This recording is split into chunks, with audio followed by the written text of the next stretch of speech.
Guys, स्वागत है आप सभी का आपके अपने चैनल जिज्ञासा एजुकेशन में। Master of arts and psychology की MPC 006 स्टैटिस्टिक्स एंड साइकोलॉजी की क्लासेस चल रही हैं, जिसमें block number 1 introduction of statistics and unit number 1 parametric and non parametric statistics का नेक्स्ट वीडियो आज हम करेंगे।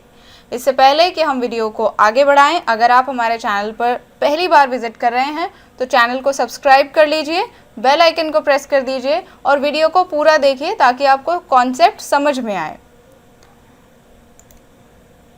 आज की वीडियो का ऑब्जेक्टिव है to know about parametric statistical measures for calculating difference between means. Means के हम यहाँ पे जो डिफरेंट सैम्पल्स हैं उनमें जो मीन्स का डिफरेंस है उसको कैलकुलेट करने के लिए पैरामेट्रिक स्टैटिस्टिकल मेजर्स को कैसे यूज़ करते हैं वो आज हम इसमें बात करने वाले हैं, जिसमें हम पहला पॉइंट करेंगे significance of the difference between the means of two independent large and small samples. Means के जो दो independent large and small samples होते हैं उनके मीन्स में जो डिफरेंस होता है उसकी सिग्निफिकेंस को कैसे हम टेस्ट कर सकते हैं, इसके प्रोसीजर के बारे में बात करेंगे। फिर significance of the differences between the means of two dependent samples. फिर उसके बाद हम दो डिपेंडेंट सैम्पल्स के मीन्स में जो डिफरेंस आएगा उसका सिग्निफिकेंस कैसे टेस्ट करेंगे, इसके प्रोसीजर के बारे में बात करेंगे। फिर लास्ट में हम बात करेंगे 3 और मोर सैम्पल्स के मीन्स में जो डिफरेंस है उनके सिग्निफिकेंस को कैसे टेस्ट करना है इस बारे में। चलिए एक बार थोड़ा सा इंट्रोडक्शन जान लेते हैं कि एक्चुअली ये जो तीनों पॉइंट्स हैं उनमें हमें करना क्या है। In some research situations, we require the use of a statistical technique to determine whether a true difference exists between the population parameters of two samples. कुछ सिचुएशंस रिसर्च करते वक्त ऐसी आती हैं जब हमें स्टैटिस्टिकल टेक्निक्स को यूज़ करने की रिक्वायरमेंट होती है ताकि हम ये डिटरमाइन कर सकें कि जो दो सैम्पल्स हैं उनके पैरामीटर्स में जो डिफरेंस है क्या वो सच में एग्जिस्ट करता है। The parameters may be means, standard deviation, correlation, etc. Means कि पैरामीटर कोई भी हो सकता है, अब वो चाहे means हो, चाहे वो standard deviation हो या correlation हो। For example, suppose we wish to determine whether the population of male MA psychology students enrolled with IGNOU differs from their female counterparts in their attitude towards teaching. Means कि मान लीजिए कि हमें male जो MA psychology के student हैं उनका और फीमेल जो MA साइकोलॉजी के स्टूडेंट्स हैं उनका जो एप्टीट्यूड टेस्ट है टुवर्ड्स द टीचिंग उसको हमें फाइंड आउट करना है कि क्या उनमें डिफरेंस है या नहीं। In this case we would first draw samples of male and female MA psychology student. सबसे पहले हम मेल का एक अलग सैम्पल बनाएंगे और फीमेल का एक अलग सैम्पल बनाएंगे। Next we would administer an attitude scale measuring attitude towards teaching on the selected samples, compute the means of two samples and find out the difference between them. Means कि फिर उसके बाद हम उन पर एक attitude scale measuring test को administer करेंगे, उनसे जो डेटा आएगा उसका मीन कंप्यूट करेंगे दोनों सैम्पल्स का अलग अलग और फिर उसमें डिफरेंस को फाइंड आउट करेंगे। अब ये तो स्टेटमेंट में बात हो गई, अब हम इसे न्यूमेरिकली समझने की कोशिश करते हैं। मान लीजिए हमने मेल का एक ग्रुप बनाया, फीमेल का एक ग्रुप बनाया, तो मेल सैम्पल जो था उसका मीन वैल्यू जब हमने फाइंड आउट किया तो वो हमें 55 मिला। जब हम फीमेल जो ग्रुप बनाया है, सैम्पल बनाया है, उसका जब हमने मीन वैल्यू फाइंड आउट किया तो वो 59 आया। दोनों के बीच का डिफरेंस फाइंड आउट किया तो वो आया 4 यूनिट्स का। तो अब हमें ये जानना है कि क्या ये जो 4 यूनिट का डिफरेंस आया है वो रियल है, क्या वो सैम्पलिंग एरर की वजह से तो नहीं आया है या किसी मिस्टेक की वजह से तो नहीं आ गया है। In order to test the significance of the obtained difference of 4, we need to first find out the standard error of the difference of the two means, because it is reasonable to expect that the difference between two means will be subject to sampling errors. Means कि अगर हम इस 4 unit का जो difference आया है उसका significance test करना चाहते हैं तो हमें सबसे पहले फाइंड आउट करना होगा standard error of the difference of two means. Means जो दोनों मीन्स हमने फाइंड आउट किए हैं उनमें जो डिफरेंस आया है उसका स्टैंडर्ड एरर हमें फाइंड आउट करना पड़ेगा, क्योंकि ये बिल्कुल रीजनेबल है कि हम ये एक्सपेक्ट कर सकते हैं कि ये जो डिफरेंस है दोनों मीन्स के बीच में वो may be possible sampling error की वजह से आ गया हो। Then from the difference between the sample means and its standard error, we can determine whether a difference probably exists between the population means.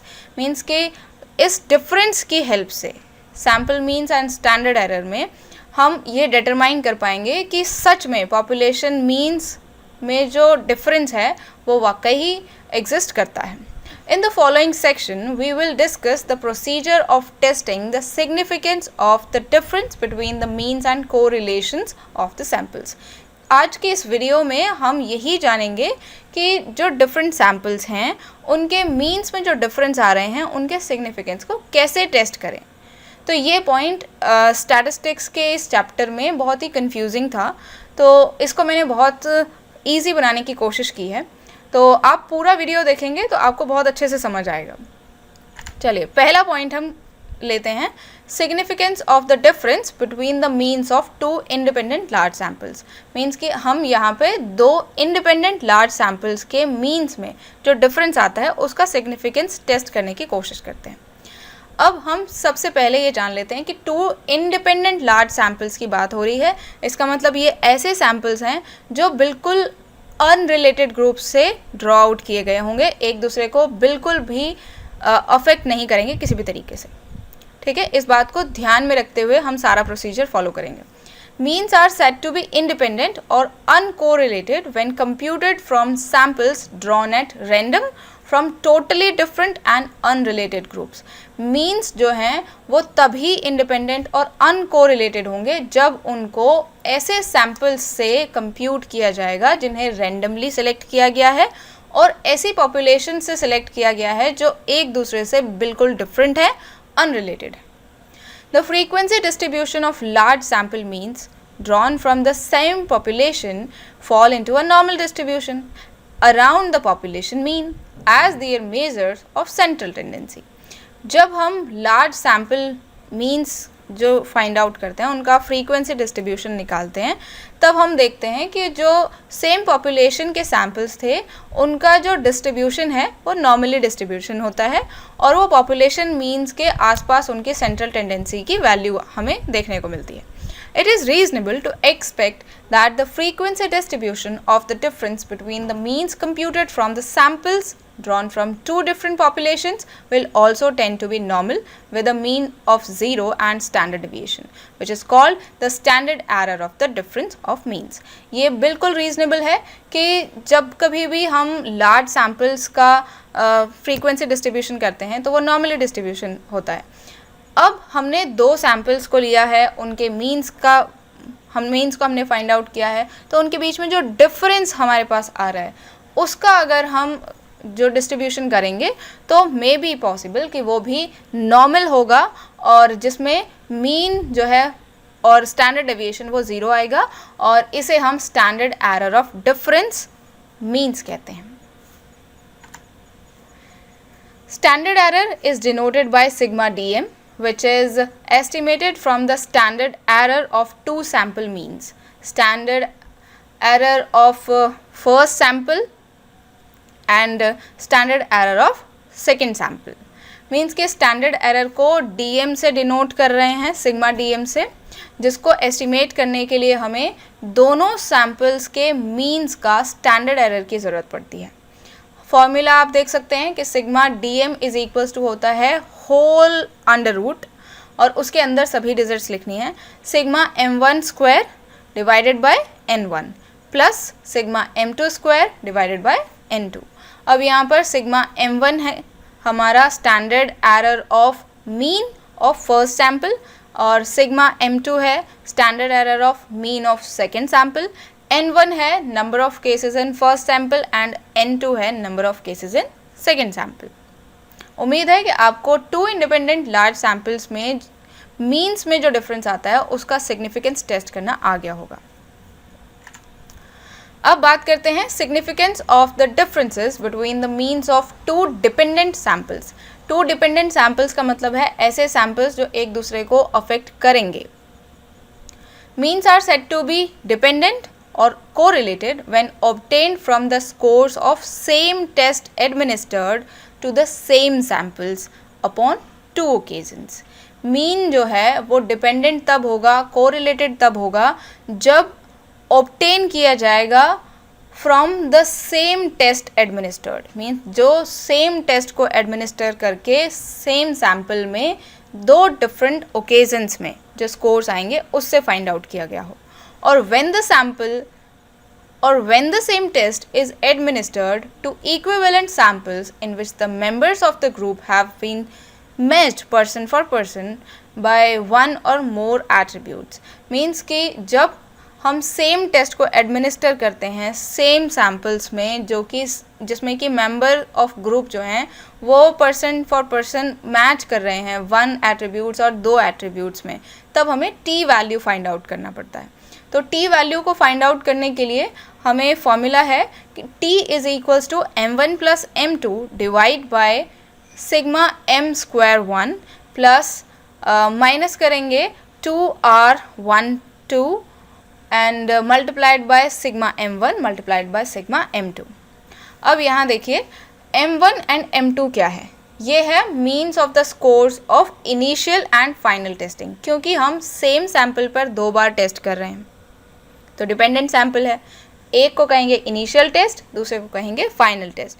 तो m1 है इनिशियल टेस्ट का means और जो m2 है वो फाइनल टेस्ट का means है। Sigma m1 का मतलब है standard error of the initial test mean और सिग्मा m2 का मतलब है standard error of the final test mean. r12 का यहाँ पर मतलब है correlation between the scores of initial and final testing. अब हम आगे बढ़ जाते हैं और बात करते हैं significance of the difference between the means of 3 और मोर सैम्पल्स। मीन्स कि अब हम 3 या उससे ज़्यादा हमारे पास सैम्पल्स हैं, उनके मीन्स में जो डिफरेंस है उसका सिग्निफिकेंस टेस्ट करेंगे। We compute CR and T value to determine whether there is any significant difference between the means of two random samples। हम CR को कंप्यूट करते हैं, T वैल्यू को कंप्यूट करते हैं जब हमें ये देखना होता है कि क्या दो रैंडम सैम्पल्स के मीन्स में जो डिफरेंस है वो सिग्निफिकेंट है या नहीं है। Suppose we have n random samples and we want to determine whether there are any significant difference among their means। Means मान लीजिए हमारे पास n number of random samples हैं और हम उसमें ये जानना चाहते हैं कि उनके मीन्स में जो डिफरेंस है क्या वो रियली सिग्निफिकेंट है। For this we have to compute f value that is analysis of variance. Means कि इसके लिए हमें f वैल्यू को फाइंड आउट करना पड़ेगा जिसे हम कहते हैं analysis of variance. Analysis of variance has the following basic assumptions underlying it which should be fulfilled in the use of this technique। Means कि analysis of variance में कुछ basic assumptions हैं जिससे कि हम इस पूरी टेक्निक को इस्तेमाल कर सकें। पहला जो assumption है वो है the population distribution should be normal, कि जिस population से हम samples को draw out कर रहे हैं वो normal होना चाहिए। This assumption however is not especially important। हालांकि ये जो assumption है वो इतना ज़्यादा भी इम्पॉर्टेंट नहीं है, बट स्टिल हमें ट्राई यही करना चाहिए कि हम नॉर्मली डिस्ट्रीब्यूटेड पॉपुलेशन से ही अपने सैम्पल्स को ड्रॉ आउट करें। Erin and Yates showed that even with a population departing considerably from normality, the effectiveness of the normal distribution still held। Means कि एडन एंड येट्स ने ये शो किया है कि अगर हमारी जो पॉपुलेशन है जिससे हम सैम्पल्स को ड्रॉ आउट कर रहे हैं वो नॉर्मेलिटी से कंसिडरेबली डिपार्ट करती है, तब भी effectiveness of the normal distribution हमें देखने को मिल जाएगा। All the groups of certain criterion or of the combination of more than one criterion should be randomly chosen from the subpopulation having the same criterion or having the same combination of more than one criterion। Means कि सभी groups चाहे वो same criteria के हों या फिर combination of more than one criteria के हों, उन्हें रैंडमली चूज़ करना चाहिए फ्रॉम द सब पॉपुलेशन जिसमें कि सेम क्राइटेरिया की पॉपुलेशन है या फिर some same combination of more than one criteria की पॉपुलेशन है। मीन्स कि हमें सबसे मेन इम्पॉर्टेंट बात यही है कि जितने भी ग्रुप्स हम सिलेक्ट कर रहे हैं वो रैंडमली चूज़ करने हैं। For instance if we wish to select two groups in a population of MA psychology student trainees enrolled with IGNOU, one of the male and the other of female. We must choose randomly from the respective subpopulation. Means कि मान लीजिए कि हम MA psychology के जो student trainee हैं जिन्होंने इग्नू में एनरोल किया है, उनमें से ग्रुप को सिलेक्ट करना चाहते हैं, तो हम क्या करेंगे, एक ग्रुप बनाएंगे मेल्स का, दूसरा ग्रुप बनाएंगे फीमेल्स का। लेकिन क्या ये पॉसिबल है कि इग्नू में जितने भी MA साइकोलॉजी के स्टूडेंट हैं उन सभी को हम एक सैम्पल में रख सकें? तो इसीलिए हम क्या करेंगे कि मेल्स का जो पूरा हमारे पास डेटा है उसमें से रेंडमली हम कुछ डेटा को सिलेक्ट कर लेंगे। इसी तरीके से हम फीमेल्स में भी करेंगे कि फीमेल्स का जितना भी डेटा है उसमें से रेंडमली डेटा को सिलेक्ट करेंगे और दो ग्रुप्स बनाएंगे। The assumption of randomness is the keystone of the analysis of variance technique. Means कि analysis of variance technique में keystone का काम करता है randomization. There is no substitute for randomization. Means कि randomly choose करने के अलावा हमारे पास और कोई option available नहीं है। The subgroup under investigation should have the same variability. Means अब हमने जो groups बनाए हैं जो जिनका हम इन्वेस्टिगेशन करेंगे वो सेम वेरिएबिलिटी के होने चाहिए, और इसके लिए हम एक अजम्पशन को अप्लाई करते हैं। Means this assumption is tested by applying FMAX test, जिसे हम FMAX टेस्ट कहेंगे। FMAX इज इक्वल्स टू होता है largest variance divide by smallest variance. Means कि हम ये टेस्ट करने के लिए कि जो सब ग्रुप हैं जो इन्वेस्टिगेशन में शामिल किए गए हैं वो सेम वेरिएबिलिटी के हैं, उसके लिए हम FMAX टेस्ट का इस्तेमाल करते हैं। और FMAX का जो वैल्यू फाइंड आउट करने का तरीका है वो है लार्जेस्ट वराइंस को डिवाइड कर देंगे स्मॉलेस्ट वराइंस से। In analysis of variance we have usually 3 और मोर ग्रुप्स। जब कभी भी हम वराइंस का एनालिसिस करेंगे तो हमारे पास या तो 3 ग्रुप्स होंगे या ज़्यादा ग्रुप्स होंगे। देयरफॉर देयर विल बी 3 और मोर वराइंसेस, इसीलिए हमारे पास वराइंसेस भी या तो 3 होंगे या ज़्यादा होंगे। Unless the computed value of FMAX equals और exceeds the appropriate F critical value at 0.5 level, it is assumed that the variances are homogeneous and difference is not significant. Means कि जब तक FMAX जो हमने टेस्ट किया है वो equal नहीं हो जाता या फिर F क्रिटिकल वैल्यू को एक्सीड नहीं कर जाता 0.5 लेवल तक, तब हम ये अज्यूम करेंगे कि वराइंस जो हैं वो हेमोजीनियस हैं और साथ साथ इनके बीच में कोई भी सिग्निफिकेंट डिफरेंस नहीं है। उम्मीद है आपको ये अच्छी तरीके से समझ आया होगा। अब बात करते हैं कि हमने जो अब तक पढ़ा उसको सम अप करने की। तो सबसे पहले हमने शुरू किया significance of difference between the means of 2 independent large and small samples के बारे में। तो हमने यहाँ पर कहा कि ये बिल्कुल रीज़नेबल है कि जब कभी भी हम लार्ज सैम्पल्स का डिस्ट्रीब्यूशन देखते हैं, फ्रीक्वेंसी डिस्ट्रीब्यूशन, तो वो नॉर्मल होता है। तो यहाँ हम 2 इंडिपेंडेंट सैम्पल्स की अगर हम बात कर रहे हैं तो उनके मीन्स में जो डिफरेंस आएगा उनका भी अगर हम फ्रीक्वेंसी डिस्ट्रीब्यूशन देखें तो वो भी नॉर्मली डिस्ट्रीब्यूटेड होगा, और इसमें जो मीन ऑफ 0 के साथ स्टैंडर्ड डेविएशन होगा और जिसे हम standard error of the difference of means कहते हैं। इसको फाइंड आउट करने के लिए हमारे पास एक फॉर्मूला है और वो है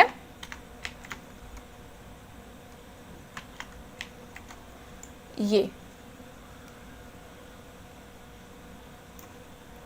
जहां आप देखेंगे sigma DM is equals to under root sigma M1 square divide by N1 plus sigma M2 square divide by N2। अब बात करते हैं significance of difference between the means of 2 dependent samples. Means कि जो 2 डिपेंडेंट सैम्पल्स हैं उनके means में जो डिफरेंस है उसको टेस्ट करने के लिए हमने यहाँ देखा कि हमें T वैल्यू को फाइंड आउट करना पड़ता है, जिसका फॉर्मूला हमने पहले ही डिस्कस किया कि उसमें जो डिफरेंट डिजिट्स आए हैं उनका क्या मतलब है। अब हम बात करेंगे significance of the difference between the means of 3 और मोर सैम्पल्स। मीन्स कि 3 या उससे ज़्यादा सैम्पल्स के मीन्स में जो डिफरेंस है उसको सिग्निफिकेंस कैसे टेस्ट करेंगे। उसके लिए हमने यहाँ देखा कि 3 या 3 से ज़्यादा ग्रुप्स की हम बात कर रहे हैं, तो उनको रेंडमली चूज़ करना है। पहली बात, रेंडमनेस जो है वो की स्टोन है एनालिसिस ऑफ वेरिएंस टेक्निक में, और जब कभी भी हमारे पास 3 या 3 से ज़्यादा सैम्पल्स होंगे तब हमें एनालिसिस ऑफ वेरिएंस को ही यूज़ करना पड़ेगा। और रेंडमाइजेशन के अलावा हमारे पास और कोई सब्स्टिट्यूट इसके लिए अवेलेबल नहीं है। अब दूसरा अजम्पशन ये है कि सब ग्रुप जो हमने इन्वेस्टिगेशन के अंडर रखे हैं वो सेम वेरिएबिलिटी के लिए होने चाहिए, और इसको टेस्ट करने के लिए एफ मैक्स टेस्ट किया जाता है। एफ मैक्स टेस्ट का फॉर्मूला है largest variance divide by smallest variance, और जब तक ये एफ मैक्स टेस्ट का जो वैल्यू है वो या तो इक्वल ना हो जाए या एक्सीड ना कर जाए एफ वैल्यू को एट द लेवल ऑफ 0.5, तब तक हम ये मानते हैं कि जो वेरिएंसेस हैं वो होमोजीनियस हैं और उनके बीच में कोई सिग्निफिकेंट डिफरेंस नहीं है। In the next video, we will talk about parametric statistics measures related to Pearson's R. Means कि नेक्स्ट वीडियो में हम पैरामेट्रिक स्टैटिस्टिक मेजर्स के बारे में बात करेंगे जो कि रिलेटेड होंगे पियर्सन के आर से। Thanks for watching this complete video. उम्मीद है आपने चैनल ज़रूर सब्सक्राइब कर लिया होगा।